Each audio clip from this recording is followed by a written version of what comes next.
Connaissez-vous les règles qui s'appliquent quand vous participez ou témoignez à une enquête interne de votre employeur? Là? J'imagine, je sais pas, toi Isabelle, si tu as déjà été soumise J'en à ai quelque déjà chose comme eu ça, pour ouais. témoigner. Par exemple, quelqu'un porte plainte, puis là, ils font une espèce d'enquête dans une entreprise pour avoir la version de tous et chacun parce qu'il y a une personne qui a porté plainte contre quelque chose. Fait que j'ai déjà été appelée comme à témoigner, mais pas en cours, là, juste à l'enquête. On nous appelle, puis on répond. Mais j'avoue que moi, je me suis toujours méfiée de ça. Même les sondages qu'on envoie, là, savoir, on veut déterminer si le département fonctionne bien. Dites-nous qu'est-ce qui marche pas. À chaque fois, je me dis, hey, regarde ça, je vais être honnête, puis ça va me se retourner contre moi. Fait que ça, j'aime pas bien ça. J'ai jamais apprécié participer à ce genre de choses-là. Moi, j'ai jamais été dans un contexte là, où j'ai été appelé à témoigner ou à répondre à des choses comme ça, mais j'en vois beaucoup là, chez des clients, etc. Puis une chose qui me frappe, c'est que me semble-t-il, on commence toujours en disant, anonyme, ton témoignage va être anonyme ou ta réponse à ce sondage de satisfaction va être anonymisée. Puis ce qui nous intéresse, c'est la moyenne, puis les commentaires sont anonymes. Moi, j'y crois pas. Ben, tu n'y crois pas. J'ai fait des tests. Oui, mais moi, je teste. OK, à un moment donné, puis c'est quelque chose qui n'est pas en cours, là. Ouais. C'était pour tester un service dans une entreprise pour savoir s'il était efficace. Puis j'ai écrit des affaires. Puis je me suis dit, je sais que si ça se rend à l'équipe, ça me dérange pas, je suis à l'aise, mais je fais des tests. Puis j'écris certaines affaires bien précises. Et avec le changement d'attitude de certains, je savais donc que ce n'était pas confidentiel. Eh bien, en tout cas, il y a un jugement majeur qui vient de confirmer que quand on fait une plainte en harcèlement psychologique là, ou autre sujet similaire et qu'on va devant un tribunal, ce n'est pas anonyme. Maître Sophie Mongeon, je tombe un peu de ma chaise, je t'avoue. C'est une grosse décision qui vient d'être rendue par la Cour d'appel. Donc, c'est une décision maintenant qui est connue par tous. Ça implique Radio-Canada qui, à ce stade-ci, avait eu des plaintes contre un membre de son personnel et qui avait fait une enquête. Pendant l'enquête, évidemment, on va te dire que c'est confidentiel, que c'est anonyme, mais pendant l'enquête. Donc, une fois que ça devient litigieux, ça ne l'est plus anonyme. Mais là. c'est ce qui est dégueu parce que c'est difficile de parler parfois dans un contexte comme celui-là. Puis là, on vient de mettre la lumière pour te dire, c'est grave parce que, tu sais, toi, dans le fond, tu fais une plainte contre Francis. Oui. Là, finalement, il y a un enquêteur qui est nommé. Il va voir Francis, il va voir toi, mais toi, tu étais la plainte. C'est toi qui fais la plainte. Fait qu'à la limite, c'est déjà, tu t'exposes, tu le sais. Oui. Mais là, ils vont aller rencontrer tous les collègues. Là, les collègues ne veulent pas trop parler. Mais finalement, ils vont parler parce qu'ils sont obligés de le faire. Et en bout de ligne, ils ont peut-être pris ton bord, ils ont peut-être pris le bord de Francis. Mais morale de l'histoire, ils s'attendent à ce que ça ne soit pas ni vu, ni connu. Mais si, effectivement, Francis dépose un grief, comme si vous étiez syndiqué, bien à ce moment-là, ton témoignage, il le saurait, ainsi que de tous vos collègues. Mais ça, côté éthique, il me semble que ça marche pas. Bien, il y a le principe des débats public. Donc, ça priorise effectivement tout ce qui est anonyme, tout ce qui est confidentiel. Donc, à partir du moment où ça devient litigieux, vous avez participé à une enquête, la Cour d'appel vient de rendre une décision, vous allez être tenu de discuter puis de dire ce que vous avez. Mais ça force les gens à mentir, non? Ben non, ça fait juste, selon moi, créer une crainte. Mais d'un autre côté, c'est important parce que dans la requête, là, puis c'est Radio-Canada est allé jusqu'à la Cour d'appel, peut-être même jusqu'à la Cour suprême, là. Ce que Radio-Canada alléguait, c'est qu'écoute, étant donné qu'évidemment, c'est des gens publics aussi, on doit se le dire, là, puis on est des équipes publiques, hein, Francis, Isabelle, Marc Boilard. Pire encore chez Radio-Canada où tu es le diffuseur public, tu es payé carrément par de l'argent des contribuables. Entre autres, dans le fond, ce qu'il disait, c'est qu'écoute, nous autres, on comprend qu'on dépose un grief contre la suspension d'un mois d'un de nos membres, mais on veut que ça soit non divulgué, non publié, non diffusé et huis clos. C'est pour protéger le mécanisme de dénonciation, justement, de la situation d'harcèlement et aussi pour respecter la vie privée des gens qui participent au processus d'enquête. Et le juge est venu dire, écoute, l'anonymisation, c'est quelque chose qui est premièrement exceptionnel et les débats publics vont prendre le dessus, peu importe les circonstances, à moins que c'est une victime ou de faire en sorte qu'on va, par la personne comme telle, on va savoir si la victime est jeune, immature. C'est là où je suis mal à l'aise, Sophie, puis je comprends le raisonnement, puis je suis pas un juriste, mais mettons que tu m'interviews, là, puis qu'il y a un enjeu entre Isabelle litige, et moi, puis là, on parle à tout le monde, mais en tout cas, mettons que je suis pas impliqué, mettons qu'Isabelle, elle a une chicane avec quelqu'un, là, puis moi, je suis un témoin, puis là, je te parle à toi, ressources humaines, puis je te dis, ouais, Isabelle, des fois, est de même, puis lui, des fois, est de même, puis je te dis toutes sortes de merde, je vide mon sac.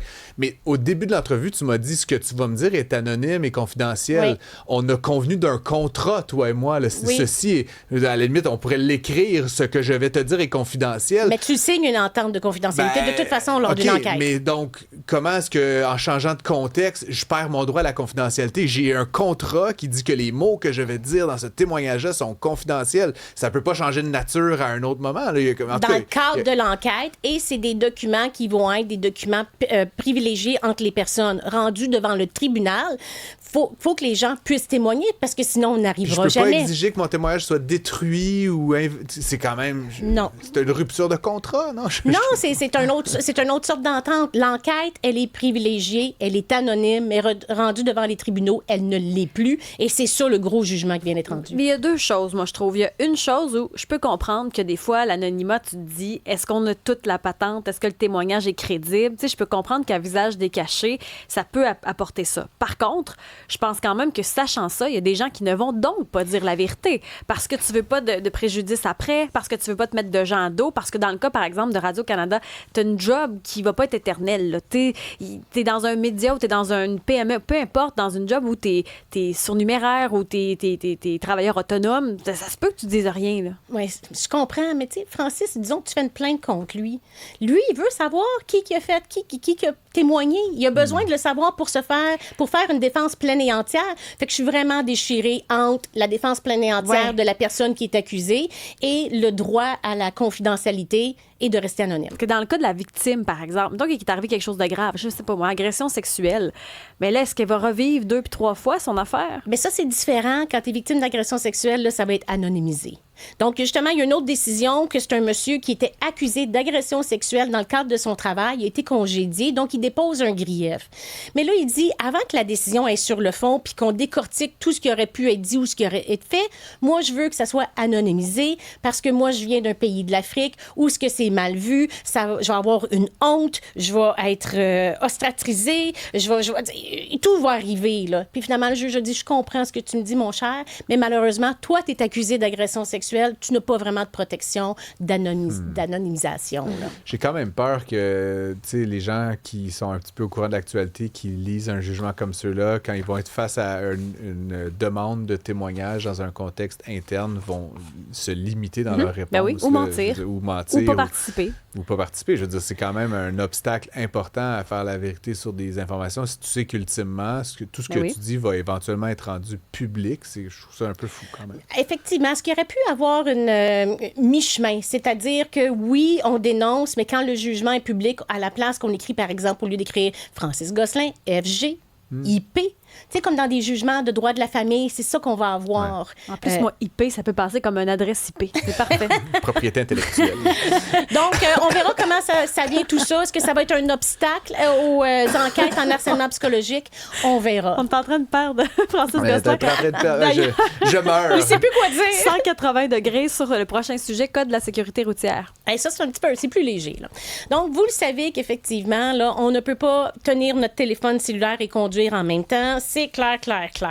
Mais il y a eu certaines défenses. Il y a longtemps, j'ai fait une capsule TikTok qui était si tu dis que tu ramassais ton téléphone qui était tout simplement tombé de la bouche d'aération de son soutien ou quoi que ce soit, t'en fais pas l'usage. La seule chose que tu fais, c'est le replacer. Donc, tu regardes pas d'écran ou quoi que ce soit. Donc, en principe, ça peut être une défense. Oh, ça peut passer? Oui, ça pouvait passer. Il y avait un jugement qui avait été rendu en octobre 2025. Là. Donc, le directeur des poursuites criminelles et pénales. Là. Donc, c'est un jugement qui disait, OK, c'est vrai qu'étant donné qu'il l'a juste ramassé, qu'il l'a pas regardé, qu'il l'a pas manipulé, lui, il allait à l'hôpital de Sainte-Justine, c'est tombé, là, il l'a refait.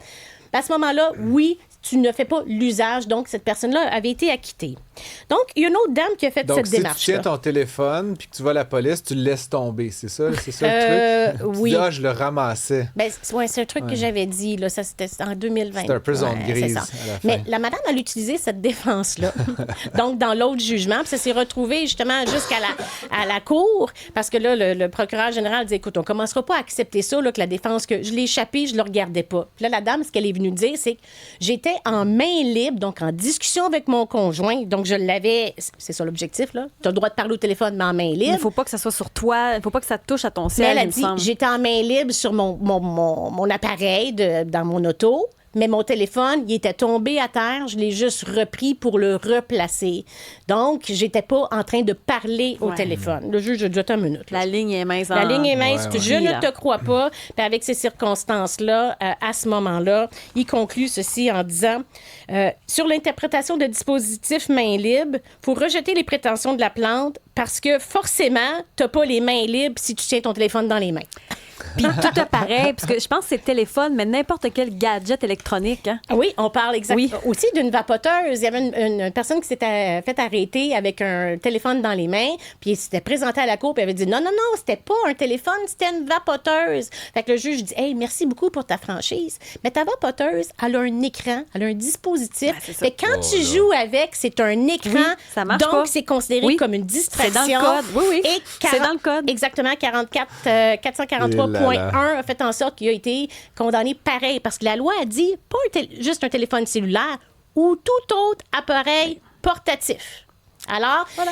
Mais c'est là où il y a comme un peu une forme d'hypocrisie, là. Je veux dire, les voitures aujourd'hui, ce sont des écrans que tu passes ton temps à pitonner, qui sont hyper distrayants. Hey, un écran de vapoteuse, give me a break, là. J'ai un Ben, écran faut que tu mettes une ligne 48. quelque part. Oui, mais tu comprends, les voitures, même les Tesla, maintenant, tu peux plus activer les essuie-glaces. Il faut que tu pèses un bouton dans l'écran. Tu comprends comment que c'est hyper distrayant? Mais pourquoi ça te choque que tu te déplaces en trottinette? Non, mais je trouve juste ça fou, cette espèce de parfois, tu sais, puis moi, je le dis souvent, je me déplace en trottinette, puis c'est drôle que tu me ramènes là-dessus, parce que moi, je me promène des fois dans le trafic, là, mettons, en remontant de Lorimier, là, puis là, les voitures sont immobilisées au feu rouge, là, en attendant à Sherbrooke. Tout le monde est sur son cellulaire, hein? Tout le monde. Mais genre, 8 personnes sur 10 sont sur leur cell. Je veux dire, si j'avais des tickets à donner, c'est comme ticket. Mais c'était mon prochain point, ça. Tellement une hypocrisie autour de cette réglementation-là. Stationnement. Lumière. À un arrêt, même chose, tu n'as pas le droit d'y toucher comme tel du tout à ton téléphone. Là, Tout le monde Francis, le il veut fait. nous donner des tickets, Ben oui. mais il est fâché quand on y en donne un Tout parce le qu'il roule monde- trop vite en tout le trottinette, il monde trouve ça le fait. insignifiant.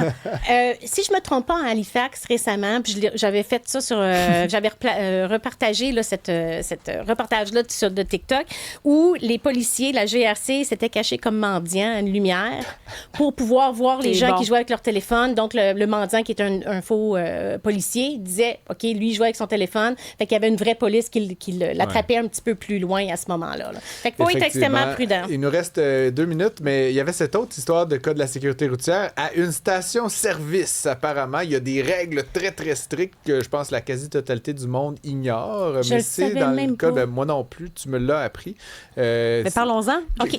Que Donc, stipule le code de la route, Maître Mongeon? le code stipule que quand tu quittes ton véhicule, tu dois lever tes fenêtres et barrer tes portes. Sinon, tu peux avoir une amende de 30 à 100 $ dépendant de la municipalité, que ce soit une station-service également. C'est surtout dans ce contexte-là. Pourquoi? Pour éviter le vol.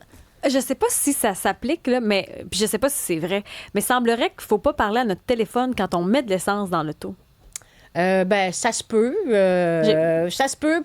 Je pense pas que c'est dans le code de sécurité routière. Peut-être quelqu'un qui nous entend pourrait nous le dire. Ouais. Je pense plus que c'est des bonnes pratiques là, d'être concentré à ce que tu fais pour pas qu'il arrive un accident. Mais si c'est comme ça à une station-service, est-ce que ça peut être comme ça chez nous aussi si on barre pas les portes?